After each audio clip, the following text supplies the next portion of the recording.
પેલું મારું પોતાનું એક સપનું છે કે આપણી મેયર યુનિવર્સિટી હોવી જોઈએ. હવે આમાં અમુકને ન ખબર હોય તો એકાબીજાને જ્ઞાન આપજો. આ જવાન છોકરાઓને કહો કે મેયર યુનિવર્સિટી મેં શું લેવા કીધી. યુનિવર્સિટીમાં ભણેલો વ્યક્તિ ક્યારેય ગુંડો મોવાલી કંઈ બનતો ન. અને આપણા જેને આપણે ખોબે ખોબે મત દીધા એ મનસુખભાઈ માંડવિયા, બરાબર, એની એક વર્ષ પછી આપણને એક વસ્તુ કીધી અને ત્યાં અમુક વ્યક્તિ મારે અહીંયા બધા બેઠા એટલે હું રફાસો નતો પડતો પણ તાળીઓ પડી. તાળી તોડ નાખે પડે ને એની જેમ તાળી પડી કે પોરબંદરની છાપ ખરાબ છે. પોરબંદરની છાપ કઈ રીતે ખરાબ છે? મેયર એવી કોમ છે કે રોટલો રોટલો બે મેયરનો આખા દુનિયામાં પ્રખ્યાત છે. તો અમારી છાપ છે નહીં ખરાબ. અને જો હવે પછી આપણે આવા આપણી છાપ કરનાર વ્યક્તિને જો મત આપીએ તો આપણી માની પાછળ મેરાણી લાગે. આપણે ભૂલી જવાનું કદાચ આપણે દવાખાનામાં બદલાઈ ગયા એમ સમજવાનું.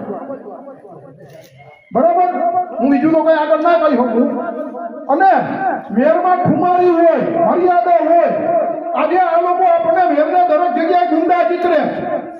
45 વર્ષથી કોંગ્રેસ સરકાર હતી, 30 વર્ષથી ભાજપ સરકાર છે. આપણે હકાવાદ લાવ્યો ના કોઈનો દીકરો મામાનો દીકરો મારી વાળા હકાય છે અહીં હકાયું બધી ભૂલી જાજો.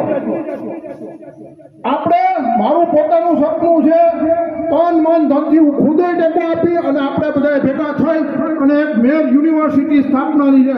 અને આ સ્થાપનાની અંદરમાં હું આ જવાન છોકરાઓને કહું કે મારા મૃત્યુ બાદ પણ કદાચ તમે આ બનાવજો. મેયર યુનિવર્સિટી આખા દુનિયામાં નામ થવું જોઈએ અને આખી દુનિયા આપણે આંગળે ભણવા શિક્ષા લેવા આવવી જોઈએ. બીજું મારું સપનું છે. હવે આ મારું સપનું પોરબંદરના ધારાસભ્યોને સારું નહીં લાગે.